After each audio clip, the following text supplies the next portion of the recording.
آپ کے گھر میں لیڈر پتہ ہے کون ہے؟ جو شکایتی الفاظ نہیں کہتا، جو کہتا ہے اللہ بہتر کرے گا، وہ لیڈر ہے. سمپل، یہ لیڈرشپ کی ڈیفینیشن ہے. جو گھبراتا ہے تو اللہ کے سامنے گھبراتا ہے. آپ کو کیا لگتا ہے نبی صلی اللہ علیہ وسلم روتے نہیں تھے؟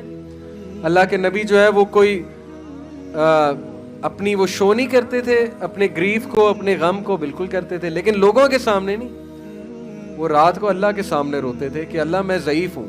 آپ وہ واقعہ یاد رکھیں، طائف سے واپسی پہ پتھر کھائے نبی اکرم صلی اللہ علیہ وسلم نے، اور حضرت عائشہ جنگ احد کے بعد پوچھا نبی اکرم صلی اللہ علیہ وسلم سے کہ اللہ کے رسول آپ پہ سب سے مشکل وقت کون سا تھا؟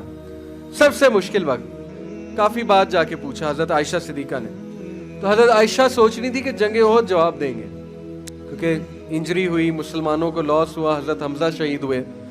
اللہ کے نبی نے کہا کہ عائشہ سب سے مشکل وقت طائف کا تھا، کیونکہ میری اپنی قوم نے مجھے پتھر مارے تھے. اس سے بڑا سائیکولوجیکل ٹارچر نہیں ہوتا ہے کہ اپنے بچے پتھر مار رہے تھے اور مطلب گالیاں بک رہے تھے. تو نبی صلی اللہ علیہ وسلم نے کہا اس سے بڑا میرے لیے امتحان کوئی نہیں تھا. تو وہ کیا تھا کہ اللہ کے نبی صلی اللہ علیہ وسلم ایک درخت کے نیچے بیٹھے. وہ درخت ابھی بھی موجود ہے. انفیکٹ اس پورے علاقے میں وہ درخت سب سے ہرا بھرا ہے. یہ برکات ہے ہمارے نبی کی. پورے علاقے میں میں نے دیکھا ہے طائف میں وہ درخت ابھی تک موجود ہے. نبی صلی اللہ علیہ وسلم وہاں تشریف فرما ہوئے، روئے، اور روتے روتے ان کی دعا سننے والی ہے. وہ پوری دعا میں کوٹ نہیں کر سکتا، بہت لمبی، لیکن اس کے چند ایک الفاظ سناتا ہوں. اردو میں اس کے الفاظ یہ کہ اللہ میں اپنی کمزوری کس سے بیان کروں، تیرے سوا کس سے کروں.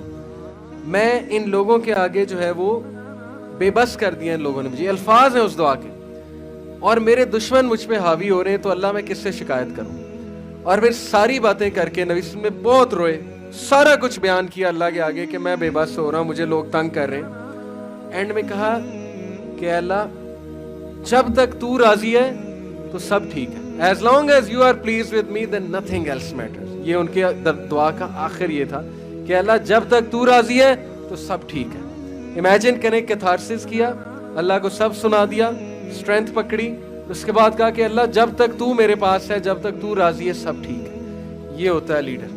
اوکے، لیڈر یہ نہیں کہ لوگوں کے سامنے جا کے واویلا کر رہا ہے، لوگوں کے سامنے شکایت کر رہا ہے. لوگ کہیں گے کمزور آدمی. اللہ کے سامنے رونا ہے، ٹھیک ہے، اللہ کے سامنے شکایت کرنی، اللہ کو بتانا ہے کہ میرے ساتھ ایسے ہو رہا ہے. اور یہ نہیں سوچنا اللہ میری سنے گا نہیں. اللہ ابلیس کی پچھلے لیکچر میں نے شیطان پہ دیا، پچھلے بیچ کو میں نے اس میں یہ پوائنٹ بتایا تھا کہ شیطان نے اللہ سے دعا کی کہ اللہ مجھے قیامت تک چھوٹ دے دے. اللہ نے اس کی بھی دعا قبول کی. تو ابلیس کی دعا جب قبول ہو رہی تو پھر آپ کیا سمجھتے ہیں کہ آپ کی گناہگار ہیں ہم سارے، ہماری دعا قبول نہیں ہوگی؟ بالکل ہوگی.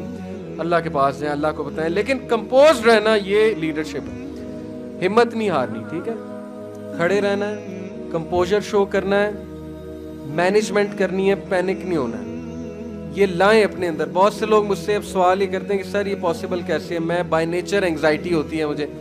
یہ بالکل ایسے ہوتا ہے کہ ایک بندہ کمزور ہے اور سال بعد وہ جم کر کے تگڑا ہو جاتا ہے، تو میں اس سے یہ سوال پوچھوں گا کہ تگڑے کیسے ہوئے، تم تو کمزور تھے، تو وہ کیا جواب دے گا کہ سر ایکسرسائز کر کے، ڈمبل اٹھا کے.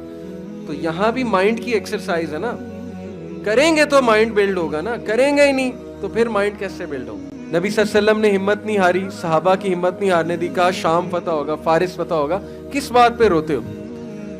یہ ہے لیڈرشپ کی سٹیٹمنٹ. ابن تیمیہ کا ایک کوٹ ہے، انہوں نے کہا what can my enemies do to me, میرے دشمن میرا کیا بگاڑ سکتے ہیں؟ اف دے کنفائن می، اگر وہ مجھے جیل میں ڈالتے ہیں تو یہ میرے لیے سولیٹیوڈ ہے، مجھے اللہ اللہ کرنے کا موقع مل جائے گا. If they kick me out of the country, اگر وہ مجھے ایکسپیل کرتے ہیں کنٹری سے تو یہ میرے لیے سیاحت ہے، اللہ تعالیٰ کی دنیا پھروں گا. اینڈ اف دے کل می، تو میں شہید ہوں، میں جنت میں جاؤں گا. What can my enemies do to me, میرے دشمن میرا کیا کر سکتے ہیں؟ جدھر میں جاتا ہوں میں اپنی جنت ساتھ لے جاتا ہوں. یہ لیڈر کی اسٹیٹمنٹ. ایسی قوم کو کوئی نہیں ہرا سکتا جو اپنی جنت ساتھ لیے پھرتے ہیں. جو اللہ کو ساتھ لیے پھرتے ہیں اس کو کون شکست دے سکتا؟ کوئی بھی نہیں.